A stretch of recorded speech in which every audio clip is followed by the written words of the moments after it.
to share certain points that I realize in this part of my life that has helped me to reach where I am today. And just somebody might, sitting right here need to hear it to get that push. So this is the story of a small girl who belonged to the north, but her Abu moved to the city of their dreams for a better life.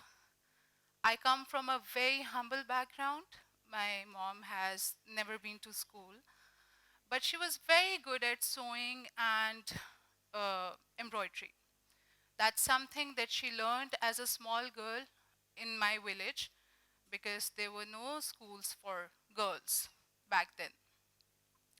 So she would always, convince me to learn all the homely tasks and learn embroidery, cooking, and she thought that a woman should be a very well-grounded and she should be a multitasker. So every summer we used to go to our village, and my village is a very conservative one. The women do not have a lot to do. They um, they need to be covered, and there are a lot of limitations. They cannot go out a lot. So they find their joy in creating crafts at home. And since I'm a Pathan and the culture is so beautiful, so the kind of embroideries and things they used to do back then, as a young child, I was able to learn it. And I used to think that I had something to do because you couldn't watch TV because it wasn't good for a woman to be watching TV. And anyway, it was a very big luxury to have a TV in my village back then. So fast forward to the university days, uh, when the time came to choose a major, choosing fashion designing was like not even an option. My siblings had chosen medicine, army, etc. But my heart was set at fashion designing. And my mother had worked really hard to, get us educated. And she was very bewildered that, I had come up with something that she thought was not right for me at that time. Because, in arts, if a child wanted to have a arts as a subject, so she thought I wasted the whole money in my Cambridge doing sciences. And she thought if you wanted to be in arts, why did you study so hard? So it was very difficult for me to explain to her that the education still did matter, even if you wanted to get into fashion designing. But it was a very big issue in my house, and eventually they did not agree with me. And I said, okay, if not fashion designing, I would rather not study then. And I thought maybe this might work, but it didn't work. They were like, okay, you can sit home, we don't mind. So the whole university admissions time, it just went by. And I was like, they took it serious. Like, I have to study. I can't be somebody doing nothing. And I started doing ACCA. And I did pass a couple of papers, and I waited for the whole year. I convinced them, and the little rebel in me was able to convince them. So, which brings me to my first point. Um,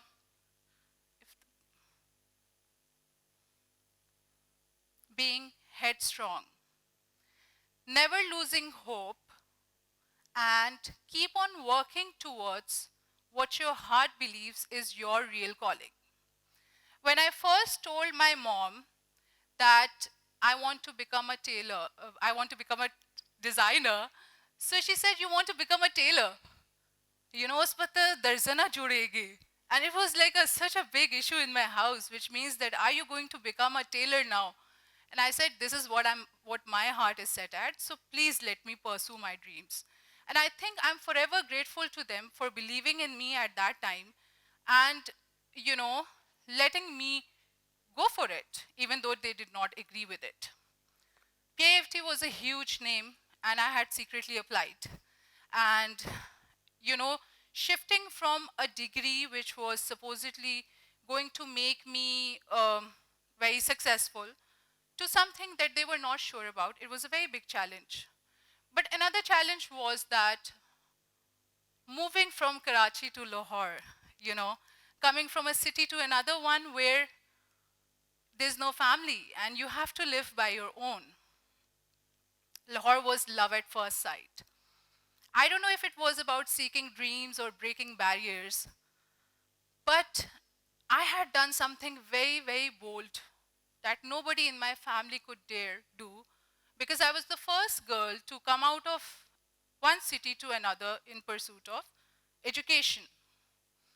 And I made sure, I fully funded my degree, by the way, and this was something that I had in me already. I used to give tuitions. You know, my parents had kept all us, we siblings were very good with responsibilities and, you know, making sure we were getting better grades and doing better in life with education.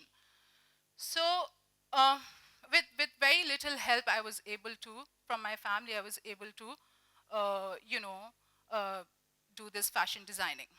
Which brings me to my second point, focus. So basically, I believe if you work in wonder of your goals and keep the small noise out, I think you can do anything. Just work towards it and don't, you know, look at the short-lived joys. If you're going to look at the short-lived joys, that is going to be very temporary. So if you pay attention to your life, the life will throw a lot of choices every day. But make sure that the choices that you're making are helping you to reach towards your goal. I, uh, when I was studying, I'm going to share a clip in a bit. So when I was studying, I used to imagine myself being a big enough designer to go back to my village where I got this inspiration from and shoot over there. And it was something very, very impossible for a woman to do there. So, and I did manifest it like 3 years ago. I went there with Mahira Khan and, you know, with a set of creative people. And I did this bridal campaign in my beautiful village. I'm just going to share a clip with you from that.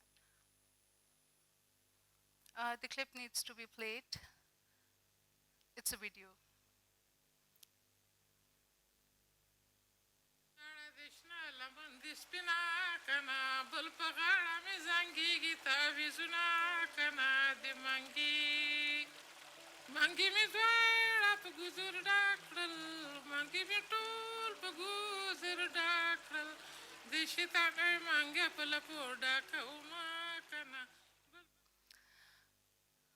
So basically, the voice that you heard is of my Ammi, and she sang it by the riverside for me, and I had to do this because this is like a trip down memory lane, and my, you know, a lot of women in the village, they used to sing like that.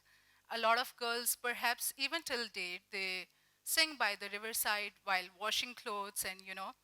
So this is something of immense importance to me. And some of the memories that I didn't want to let go of. I had a very humble start when I started this business. And by humble, I mean one sewing machine, a part-time tailor, and a part-time addewala. And I had started teaching in KIFT to support my dream and my own growing family by then. I was married, I had a newborn. So when I had a newborn, I had to choose between my dream and my job. And eventually, because it was so difficult as a mother, it was so difficult to manage two things at one time. So I left my job and I jumped into my dream. I was very, very fortunate that my husband was very supportive and he worked really hard with me to be where I am today. Which takes me to my third point, and it might sound like a shoe brand tagline, but if your heart is set at something, just do it. The degree never prepares you for the practical work, right? It is never going to be a smooth ride. You will not be a success overnight. But, you won't have all the answers, when you're on the way. But trust me, you will find them. Be a risk taker. Starting anything from the scratch is not easy, and it was not easy for me either. I'm lucky that my husband jumped in to help and manage. Things were very hard. The getting acceptance from the industry was very hard. And very early on in my career, I decided not to go that way. My journey was different. My personality, I felt, was very different. And, you know, trying to win any sort of approvals was not my aim. So I think this detachment kept me very sane and grounded. Coming towards the design side, while I'm designing clothes, I keep myself in mind. And I feel that, something if I'm not comfortable wearing, my client is also not. I don't know if it's right or wrong, but it has worked for me that way. I don't want my client to have difficulty in imagining how a particular outfit would look on her or him. So this was a particular niche that I was able to capture in the very early start of my career, which I think was being ignored by many designers at that time. Which brings me to my last point, which is you can carve your own niche. If you don't have to follow anybody's footsteps. If you want to do something, just put every effort to find your niche, cater to it, and give it what it has been missing. Thank you.